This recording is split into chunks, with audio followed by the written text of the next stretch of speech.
Dans votre émission préférée qui s'appelle Jésus-Christ agit jusqu'aujourd'hui. Au micro, c'est votre humble serviteur, le révérend pasteur José Minguele de la communauté MIEC, c'est-à-dire le ministère international pour l'évangile du Christ. Et voilà qu'aujourd'hui, mes bien-aimés dans le Seigneur, nous sommes toujours dans notre grand thème qui s'appelle les 7 raisons de la venue de Jésus-Christ sur la terre. Et aujourd'hui, c'est le 4e sous-thème qui est intitulé le Fils de Dieu, a apparu afin de détruire les œuvres du diable. Le thème se trouve dans le livre de 1 Jean 3, 8b. Mes bien-aimés dans le Seigneur, autrement dit, Jésus-Christ est venu pour détruire les œuvres de l'ennemi. Aujourd'hui, mes bien-aimés, nous ne pouvons pas directement parler comment, pour ce qui concerne les œuvres du diable, sans pour autant faire mention dans des choses très importantes. Je le dis souvent, l'émission est bilingue, Bandeko Balandi, et surtout, na nyonso ya Nzambe to pe peuple kinois nyonso pe ya ngambo ya Congo, Brazzaville to pe bana nyonso ya RDC pe ya mokili mobimba ya église corps mystique de Jésus-Christ, nazali juste ko pesa bino nyonso mbote na kombo ya Masiya Yesu oyo aza mokonzi pe mobikisi na biso minkoleka, surtout nazali kokende ko pesa biso teme na mama likamo na biso ezali bambano sambo oyo etindaki Yesu Masiya aya na se na moi etozwaki liboso ya mibali ya misatu ya mine, eza vraiment moi passeport to rappeler nyonso parce que télévision eza ngonga lelo oyo toza na mwa minute bapesi biso awa na chaîne na biso ya numérique tolinga mingi tozali na thème na biso oyo vraiment tobengi ete mwana na mutu, c'est-à-dire Yesu Masiya ayaki pona koyeba kobebisa misala ya monguna to pe satana. Eza kati na mokanda ya 1 Jean chapitre 3 verset 8b. Kasi mes bien-aimés dans le Seigneur, nakokaki kobanda mbala moko te na lobela biso likambo etali misala oyo Yesu ayaki kobebisa ya monguna, sans pour autant sans pour autant faire mention de des choses très importantes oyo vraiment biso ba na Nzambe to ignoraka to pe biso peuple to ignoraka liboso na Nzambe. Alors makambo ngo eza nini? Soki toko lobata nyonso monguna na biso eza Satan to tinda moto, c'est bien bon combat spirituel Satan, mais kobosa na teke monguna liboso vraiment tozomona na mukanda ya Galates chapitre 5 verset 19 à 21. Monguna liboso ezali tozali kotanga balobi boye: or les œuvres de la chair sont évidentes, ce sont la débauche, l'impureté, le dérèglement, l'idolâtrie, la magie, les animosités, les disputes, les divisions, les sectes, l'envie, l'ivrognerie, les excès de table et les choses semblables. Je vous dis d'avance, comme je l'ai déjà dit, que ceux qui commettent de telles choses n'hériteront point le royaume de Dieu.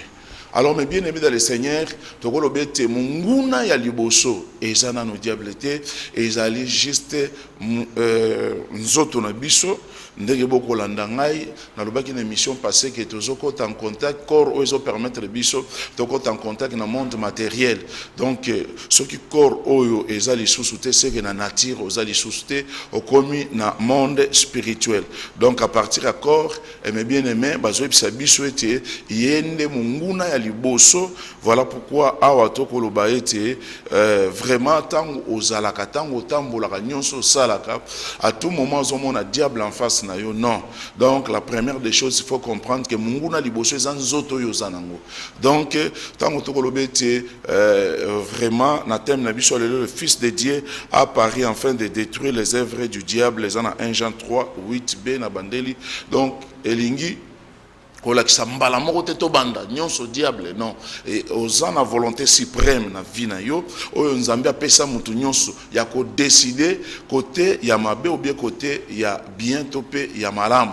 Voilà pourquoi nzambe alobi na tie deux chemins liboso na yo na tie mabe na malamu mais kasi ngai na yebi sio pona parce que nzambe yebi ete mutu l'homme en soi-même est incapable de choisir le vrai chemin. Or Christ a dit je suis le chemin, la vérité et la vie.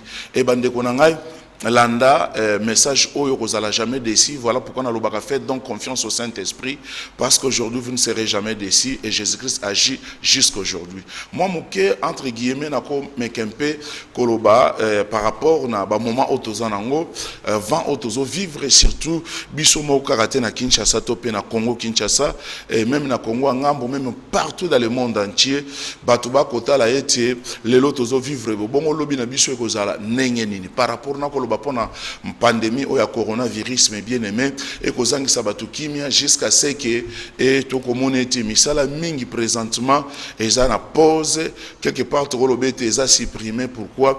Parce que nyonso wana ete vraiment ezala bakonzi bakoluka toujours bolamu na biso. Donc tout en étant éducateur ya masse topé nazali mobateli mpate topé révérend pasteur nakoki ko prêcher bino te sans que nasala mention à likambo oyo parce que ezana batumo mingi ba réaction eza de part et d'autre par rapport ndenge vraiment lelo oyo tozali ko vivre na ba mesure barrière jusqu'à ce que sokotali balobi ete troisième vague oyo ezali makasi mingi koleka mekasi na kolendisa mwana nzambe moko azolanda nga peu importe peut-être oza déjà neta wana okobela coronavirus landa mate okozala jamais déçu nga na eko tombola maladie te nga na eko tombola le nom de Jésus-Christ parce que sur la croix Christ a vaincu la pandémie coronavirus. Christ a vaincu la mort. Christ a vaincu même des choses difficiles et impossibles parce qu'il est écrit ce qui est impossible aux hommes est possible à Dieu. Voilà pourquoi mes bien-aimés dans le Seigneur, je suis en train de vous exhorter d'avoir toujours foi en Dieu parce que Christ ne déçoit jamais. Alors, bande konanga, ce qui te koti, ce qui te tali na misala vraiment yanzoto, tu allez comment on a été mutu l'homme en soi-même, azali surtout minkoleka, pour commettre makambo batangeli biso awa, la magie, la sorcellerie, la haine, la jalousie, moi makambo eze belé et mes bien-aimés mutu ye moko, azali ko comprendre que non, façon nazotambola, lolenge na ko kende, na omona ngo lisusu normalité. Voilà pourquoi un grand homme de Dieu dans la Bible, l'apôtre Paul, il disait quoi? Akolobete oyo nakolinga kosala nazokoka kosala yango te kasi oyo ngai nakoboya kosala donc mabe yango nde nazosala comme si eza na force moko ezali ko lutter na kati ya ba membre na nga na entendement na ngai. C'est-à-dire quoi? Mais bien aimé, il y a certaines choses ezali ko pousser mutu à sala oyo ye moko azo comprendre que eza normalité ennemi ya liboso eza nzoto na yo ennemi ya liboso eza ba posa na yo. Voilà pourquoi Bible lobiete tolango masanga te kaso la rempli du Saint-Esprit et yango no moni awa l'apôtre Paul qui opesa surtout mbala moko solution était na o etali les œuvres de la chair alobeza contraire na o esprit alobi était esprit ezaboye mais les fruits de l'esprit n'attendent toujours Galates 5:23 balobi les fruits de l'esprit c'est l'amour, la joie, la paix, la patience, la bonté, la bienveillance, la foi, abakisi, la douceur, la maîtrise de soi, ainsi de suite. Alobi la loi n'est pas contre ces choses. Mais bien aimé dans le Seigneur, bien, surtout élément très important à évoquer, awa, alobi était la maîtrise de soi. Même dans le moment oyo, bien aimé, n'engé to comme on a vent ou ya pandémie, batunion so baza terrorisé, batunion so baza coincé, parfois troublé, désemparé, choqué, et ba koye baté et sikani na kotalela, et bande konanga espoir, et s'il n'est pas ya batu mususu, ba kolobete ah mon kilango to yaki toujours des problèmes, et qu'allions nous faire, et mes bien aimé, na ko siré biso été, tant mon kilé ko bousculé, tant ozo ningana, biso sto boa kamiso na biso ne écoulouse et pas ina Yesu Masia. Et mukanda Amos elobi ete dans des moments pareils, to loba loba mingi te kasi to sala toujours na silence et Amos a pesi conseil alobi peut-être que Nzambe akoyeba ko kitsa miséricorde na ko kitsa maone likolo na biso ba kinoa pe ba congolais to yebi ete à tout moment ba prophète ya malheur surtout ni koleka na moi biveneme belé leki awa na mboka na biso. D'une manière ou d'une autre, inutile de rappeler à moi bien presque dans le domaine belé et batou mingi na lobi ba prophète à malheur même ba étranger ba koloba na ba surtout ba médias étrangers et te ba ko sakola lo ba kolobe te na kati na Congo Kinshasa toka kuna ete bain de sang patati patata et jusqu'à ce que biso totika la qui na présence ensemble dans des moments pareils mes bien-aimés ça la maîtrise de soi hein ce qui nous autres ko tindo ninga no loba loba obanda ko sumuka obanda ko finga de gauche à droite non ngai tout en étant pasteur na yelote un message à ko bangisa yo porte na mema yo na ba trouble na ba inquiétude non nazo parler de la part de Dieu porte ozwa kimia parce que la Bible dit que votre cœur ne se trouble point. Croyez en Dieu, croyez en moi. La wana isa Jésus dans Jean chapitre 14 verset 1. Quel que soit nyonso ekoleka, quel que soit nyonso tokoko yoka, to bangate parce que Jésus-Christ aloba qui était to baka kotale la Nzambe tata, pe totale la ye et parce que yende mutu azali vraiment kati na biso Yesu elikiana na nkembo. OK, mais bien aimé dans le Seigneur, vraiment ndenga mo sapesi conseil to garder silence Nzambe akoyeba ko bundela biso ba congolais ndenga mesana ko bundela biso parce que tout le monde maladie est massacré ba tebeli et belé na ba pays étranger to kolanda na ba média butu na moy soto tu lokola na Inde to na Brésil et sans que to parler ba grande puissance lokola ba occidentaux vraiment mais to comme on n'était pas na biso nde ba sakola ki ba lobi ete na Congo ko ne ko za la somo mais to tikala ki na présence ensemble quand bien même ndenga na ko prêcher ba lobi ba hôpitaux etondi mais ndenge boko landanga quelque chose na maladie wana espérer pas Nzambe Zamba tikaka bana na été peut-être ça occasion pour te pousser na sous de plus en plus c'est pas inaye pour te to yé ba ko bénéficier na grâce que te pas inaye pour te na ba moment neti oyo notre Dieu est miséricordieux et azali ko sala il fait grâce à qui il veut comme dit la parole de Dieu azo sala ngolo na ina mutu nyonso ya lingi nenga mesa na ko sala biso ba congolais ngolo parce que na yebiete et ça na lo boko mo za quelque part et so ko arrêter pandémie oyo enfin que est massacré peuple té oh gloire à Dieu même yo mutozola nanga hein vous qui me suivez vers le Congo d'en face je peux vous assurer que Jésus-Christ est vivant et il agit jusqu'aujourd'hui croyez seulement parce qu'il ne déçoit jamais alors mais bien aimé tant balobi nzoto oya biso ezana ba posa ezana ba désir au contraire na oya molimo c'est-à-dire quoi elinko la kisa ete nzoto na biso ekoko taper en confrontation vraiment na biso moko yango zomona ete quelque part bateau ba mesana makamba combat spirituel balobaka ete ko fongola ba porte te il y a certaines choses tant otikali nango lingi yango et mais bien aimé ekoya ko changer ekomi vraiment comme un poison katikati na yo oyo ba bengi le péché.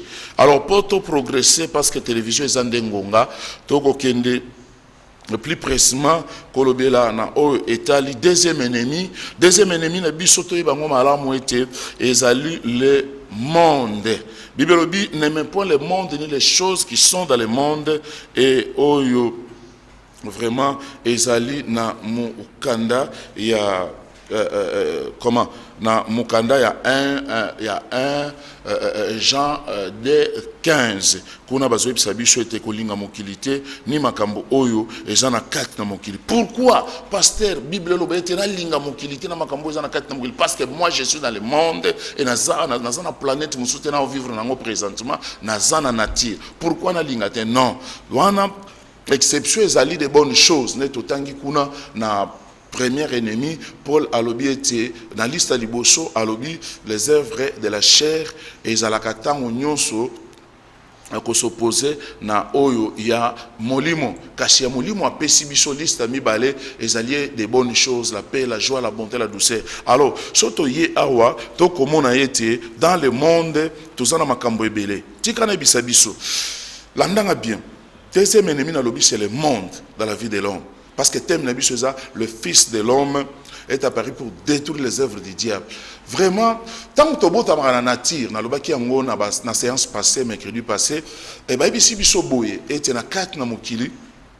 Mon côté a senga ki azala congolais. Nzambe a imposé biso terre o ya Congo ya bakoko na biso ndeto lobaka parce que kala mingi te tokoyi ba ko fêter l'indépendance ya Congo le 30 juin mais tikana bisa biso mon côté a ganga et pas nzamba bi non Seigneur envoie-moi au Congo, je vais être congolais ou adresser qui lettre ya demande pour être ce que vraiment vous êtes. Donc les Congolais nous sommes ensemble comme Congolais. Alors tokuta kamaka musuna sena moi monde imposé biso yango sans pourtant ezala na vraiment na volonté suprême na biso ndenge nzamba kela mutu mais na ba famille tobotami na société bisika to fandi monde ezo imposé biso o eza ba loi nango na pesa lokola ndakisa likambo oyo ezalaki na Genèse chapitre 29 verset 25 à 28 ans kotanga ezate kotanga na ndako na bandeli Genèse chapitre 29 verset 25 à 28 tokomona awa li solo ya dessert tout sister dessert oyo ezali Léa Rachel le dessert wana bakina papa na bango Laban et bongo Laban azaki un peu na famille mususu azaki un peu plus lointaine o ezalaki nani ezalaki Rebecca alors que abotaki Esaü na Jacob nous en connaissons les récits. Alors surtout côté na ba détail donc comme on a Jacob azaki voleur azui bénédiction ya na ya kimi parce que azaki recherché balança qui a vu des recherches par-ci par-là et yo mutu peut-être que oko kima de gauche à droite parce que ça qui m'a bémo songolo et que ba ko lukisa yo na ko senga na yo et ozala nani peu importe rang social na yo o se convertir o se repentir peu importe des dossiers na yo tangunde yango dans des moments pareils au leka de gauche à droite on s'est caché mais la première des choses est bon bemelé à solo eza Jésus on s'est repentir on s'est convertir au tika mabe au mesana ko sala au pesa bon monu pas nzambe Jacob akende ki juste et pas ya oncle na ye la banta wa komi dans une contrée lointaine tango akomi nde akutani na oncle na Laban autrement dit akoma ki déjà bokilo na ye a préféré ki na défi na ye Léa na Rachel azwaki Rachel mais tango azwi Rachel était et comme un moment il y a noces et comme un moment il y a mariage. Alors qu'est-ce qui s'était passé? Oncle akosi neve na ye et Jacob akosaki ye et otolobaka et surtout le rôle ya kosaki papa na bango ke yende Esaü yepe kota ke bakosi.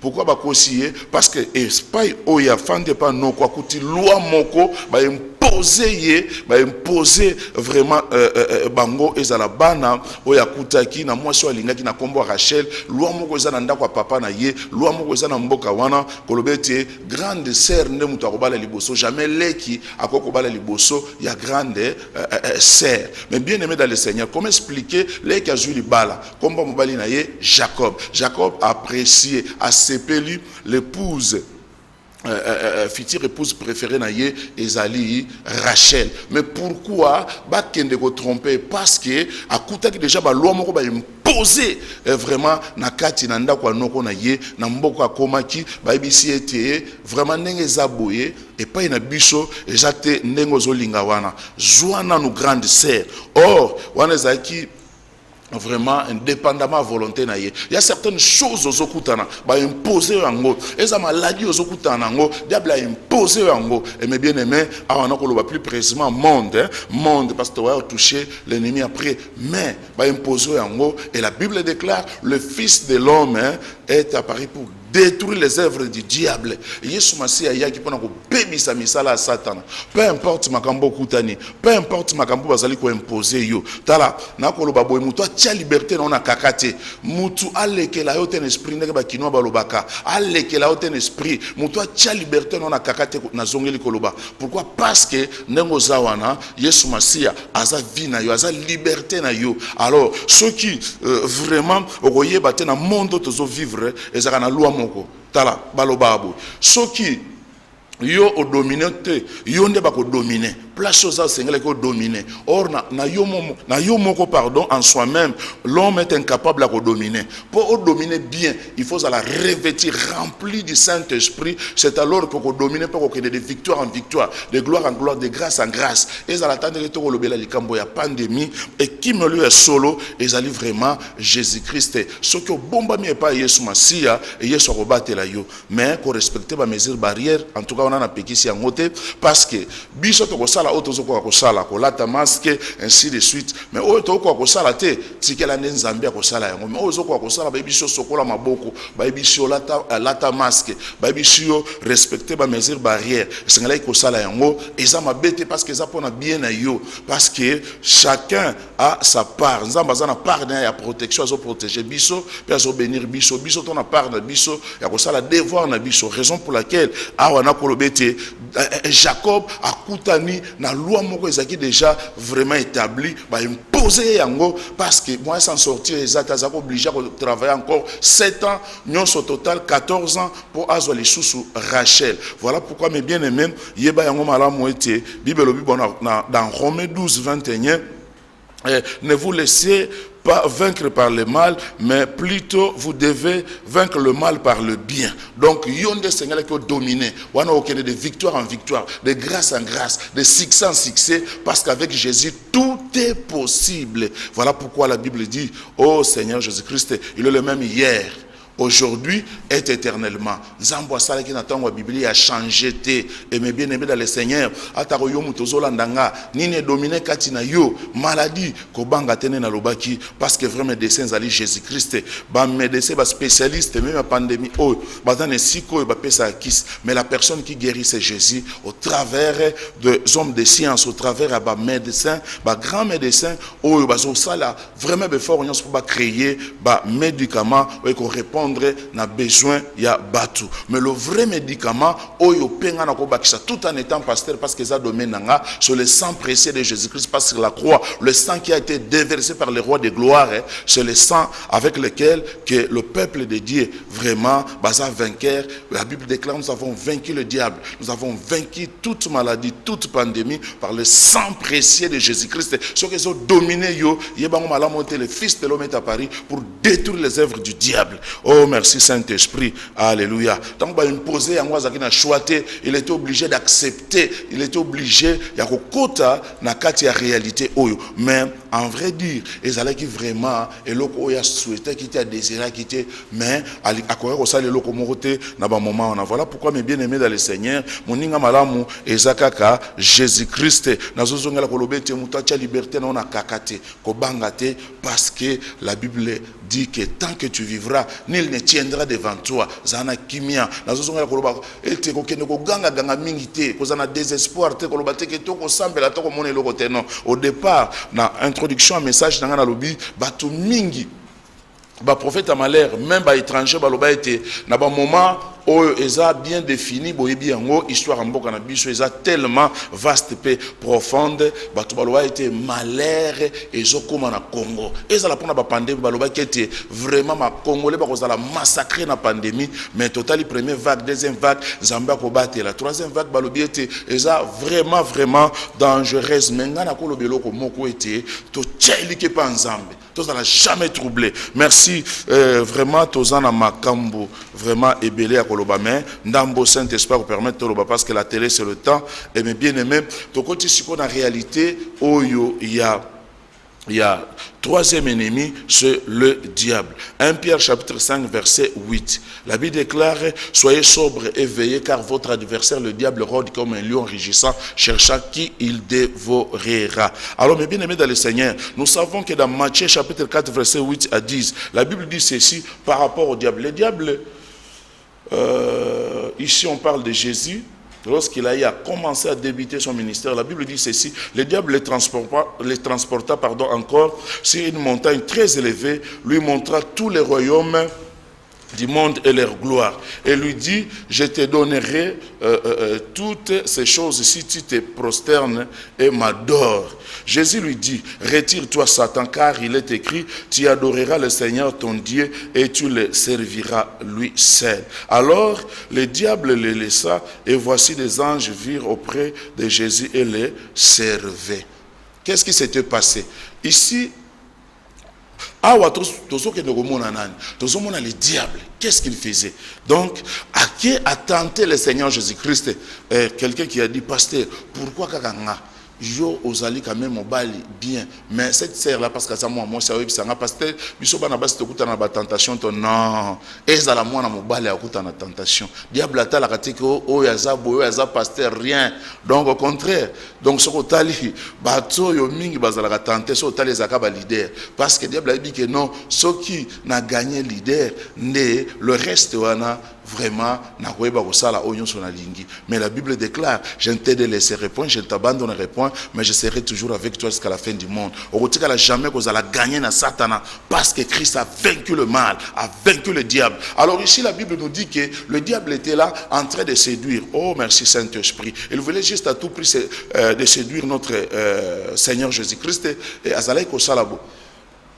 Nous en connaissons les récits de Tolobaka et a poussé pour tenter Jésus-Christ à l'obi tala amatisi likolo ya ngomba pe azali kotali saye ou ezali nkembo nyonso vraiment ya mokili mobimba alobi fuka mela ngai soko fuka meli ngai e ngai na koyeba kopesa yo monde entier na gloire nango. Mais bien aimé dans le Seigneur, je diable gloire wa zolo belawana nzambe le mutaza créateur ya lola pe ya mokili.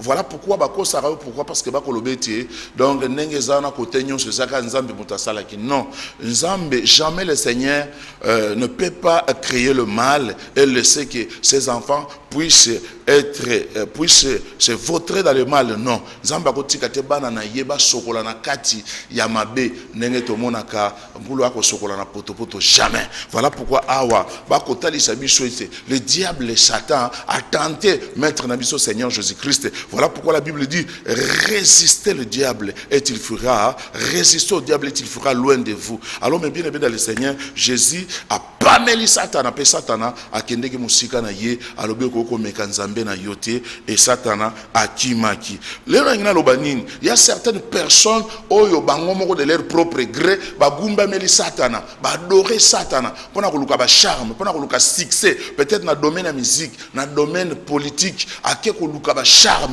ba pesie molangi moko aningisaka na butu acha na se ambeto po akende de succès en succès. Mais tika na ibisa yo biso bana na nzambe ezalaka boye to bandaka na kati na croix bon to ngosisa na rose mais yo oko banda na nini obandi na rose mo ngosisa na croix. Voilà pourquoi monaka Satan pesi na loboko o ya gauche akoboto na loboko à droite na oyo mo zwaki na pasi na mitoki na yo onyokwami peut-être na madame na yo d'une manière ou d'une autre ba mission de service au travail nuit et jour po jwa ozanango. Mais tant OK pas diable, le diable akoya ko yibana oya parce qu'il est voleur. Voilà pourquoi la Bible dit le fils de l'homme est apparu pour détruire les œuvres du diable. Et ce matin même, nous surtout les ali bosso na yo zali ko réclamer na kuisi yango pesa bo moné pa Yesu bongola motema o sala nouvelle naissance na lobaka na plateau oyo nzambe ko yamba yo ne balobaka ete yakale lo moninga nanga Yesu kolo Yesu akobenga kayo lelo komi na ba tourment parce que kende ko simba place ba simba raté okota ki na ba interdit okuta ki opesa na kimbote na Satana et lelo zana kimiate ok na gauche ok na droite ba katio banzoloko pose délivrance rien. Mais bien aimé na koyebisa biso délivrance solo et ça Jésus-Christ na kati ya parole na ye parce que la Bible déclare dans leur détresse ils crièrent à l'Éternel et l'Éternel envoya sa parole et sa parole les guérit. Oh Seigneur Dieu, merci Saint-Esprit. Awa na kolobete ezana batumso baza tourmenté parce que bakeko simba to pe ba pesa nimbote na Satan. Alors par contre makambo bébé libango yango wana okende kuluka pozo succès d'entreprise, okende kuluka pozo succès voire même ce qui est grave OK, voire même dans le pastorat soi-disant mutu akeko luka kisi a tient l'église pozo succès. Mais bien aimé, pourquoi comme qui tsatina niveau wana où le Saint-Esprit présent c'est l'ami fidèle. Mais la Saint-Esprit qui a puissance pour travailler avec succès. Acte chapitre 10 verset 38. Vous savez comment Dieu a oint de son esprit, de sa puissance, Jésus-Christ ou du Saint-Esprit qui allait de lieu en lieu, guérissait les malades et prier pour tous ceux-là qui étaient sous l'emprise du diable, parce que Jésus-Christ, parce que Dieu était avec son fils Jésus-Christ. Alors mes bien-aimés dans le Seigneur, il y a certaines personnes,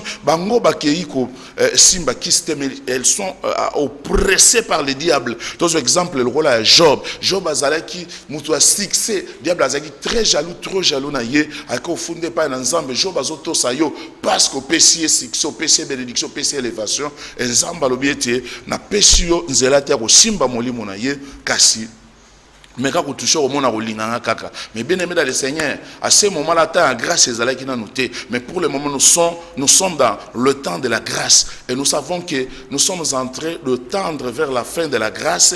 Tout ce que nous sommes en train de voir comme événement sur cette terre de vivants. Jamais n'a reçu sa prédication sans qu'il y ait l'Obelango. C'est le Fils de l'homme, Azali Kozonga. Azali Kozonga pour enlever l'église naïe. Tout ce que la parole de Dieu avait prédit, tout mon accomplissement, la guerre, épidémie, problème, banzala, tremblement de terre. Donc, tout le monde a nyonso et c'est qu'on qui mis prédication était mis. Tina fin fo ya monde, tina bapiki mais bien aimé, comme sousou permettre na lobayango nazaleki na océan Indien. Plus loin là-bas, na komona bazana posa la parole de Dieu. Bazaki na posa la parole de Dieu, bazana posa la parole de Dieu jusqu'à ce que na lobi o batu balobaka ba congolais basambela ka mingi. Mais na komi na bamboka neti ba île Maurice, kuna na océan Indien, na l'île de la Réunion, na Afrique du Sud, komona était batu ba komi pesa la parole koleka jusqu'à ce que dans le non, ce n'est pas toujours au Congo que les gens sont en train de chercher Dieu nuit et jour, mais partout. Donc nous sommes les signes qui attestent que Christ a commis pembeni pour aya pour te aneto la lingomba na ye. Donc tant que nous na makamba boy, c'est le moment que bongo la motema, ba chrétien to telema to sambela parce que Nzamba yoka biso et à quoi arrêter pandémie oyo, à quoi arrêter makambo nyonso auto komona ya mabe parce que l'heure vient est déjà venue où les morts entendront la voix du Fils de l'homme. Et ceux qui l'auront entendu vivront, quoique mort. Père éternel Dieu, Seigneur, agit dans ce pays. Zambé maono kita likolo Congo, likolo Kinshasa, Zambé kotika peuple na yote parce que Congo était à la ramutumsuste ceux qui yote. Zambé tikete yosunga peuple congolais. Zambé tikete osunga mburamatadi. Zambé tikete osunga Père éternel bakushi nyonso ya population parce que Bible obiete. Vous êtes le docteur, le médecin par excellence parce que tu es le docteur Jésus. Oh, merci Saint-Esprit. Oh, Seigneur Jésus-Christ. Alors, awa mutaza oppressé. Natongo aleloza oppressé na nini. Nini ezo coincé yo. Musale kufi. Oza oppressé na nini. Vraiment. Ozobelisa mwana oza attaquer na nini ngana koyebisa wetie mwana na mutu ayaki pona ko bebisa misala monguna ndengo zolanda ngai délivrance ezokota na ndako na yo délivrance ezokota na nzoto na yo yo mutu bungisi ndeko zangi kimia ngana kolobete que la paix du Seigneur ekota na motema na yo ekota na libota na bino parce que na koyebisa bino espère encore parce que Jésus-Christ agit jusqu'à aujourd'hui. Oh merci Saint-Esprit. Alléluia. Oh merci Seigneur Jésus-Christ. Kambona lobby à Job, Job chapitre 2 verset 2 à 6. Merci, notre émission touche à sa fin.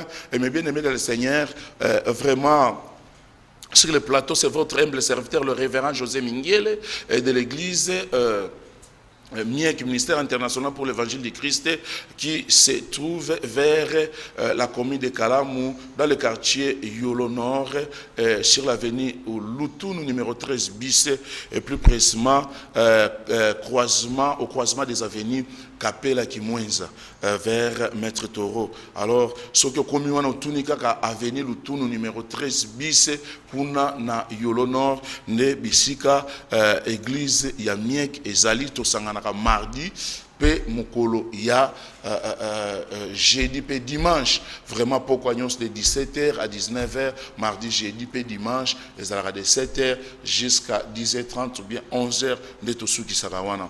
Lelo na koyebisa vraiment na biso bana mieke nyonso bo zangate na kilti ya lobi jeudi pe vraiment to ko bondela mingi koleka pona mboka na biso peuple congolais zolanda ngai ozane siko bondela kate yaka nzamba za na posa na yo ko zangate parce que na ba moment neti boye ko kende gauche à droite te ko tika na maloba te ba parole négative na monoko na oti ete to yebite esili na biso non la bible lobi place muto asuki place nzamba bandi ko sala voilà pourquoi na okende ko suki sana kopesa vraiment bana Kinshasa pe Congo nyonso ezala ya ngambo Brazzaville oyo balandi émission pe balandaki émission oyo nzamba pambola bino parce que bible lobi ete bato nyonso batalelaka mutu vraiment balakela mabe kasho batalelaka Yesu Masia bapambola mi parce que elika ezali pona mutu akotalela nzamba azala kola nzete oyo elena lona mi pene ya mai ekopesa mbuma na saison na yango pe kasa nango ekokauka te wana ezali Yesu Masia za mai na bomoi alors tozokende kosambela na kombo na Yesu. Seigneur Dieu Père éternel, nous te sommes infiniment reconnaissants, Seigneur, dans cette émission. Merci parce que, Père, tu as parlé, Seigneur, à ton peuple, Seigneur Jésus-Christ, et à tes enfants, au peuple congolais et à tes enfants, Seigneur Jésus-Christ en particulier. Seigneur Dieu, laisse qu'à partir de maintenant, tendre Père, que tu étends ta main, Seigneur, sur toute la personne, Seigneur, qui est malade, Père, qu'elle soit guérie au nom puissant de Jésus-Christ. Et Père éternel, celui qui est dépassé par des problèmes, Père, laisse que tu puisses, Père éternel, Dieu, calmer, Seigneur, la tempête, comme tu l'as fait, Seigneur, dans la barque, lorsque tu étais avec tes disciples, avec Pierre. Oh, Jesus Christ, Seigneur Jésus-Christ, étends ta main, Seigneur, sur le Congo Kinshasa, sur le Congo d'en face, Père éternel, Dieu, pour enlever, Seigneur, cette maladie, même dans le monde entier, Seigneur, et que cette maladie puisse aller loin, Seigneur, de la planète, de la nature. Au nom de Jésus-Christ, parce que Jésus-Christ agit jusqu'à aujourd'hui. Seigneur, fais grâce, Père éternel Dieu, à ton peuple, parce que, Seigneur Dieu, tu as dit, je ne vous délaisserai point, je ne vous abandonnerai point. Au nom de Jésus-Christ que j'ai ainsi prié. Amen. Merci en tout cas, na pesi mbote na chéri na ngai mami luzizila mingele pe na bana nyonso a mieke banda na mieke yolo mieke njili mieke masina mingi koleka na église mère na Lutuno 13 bis Nzambe a pambola bino kuna na Yolo Nord. Merci en tout cas tokomi nasuka. Rendez-vous samedi na 16h30 émission oyo Rolandango en différé to rediffusion pe tokutani sous mercredi na 10h15 et kozala en direct. Bye na pamboli papa na régime mobile. Amen. Merci. Ciao.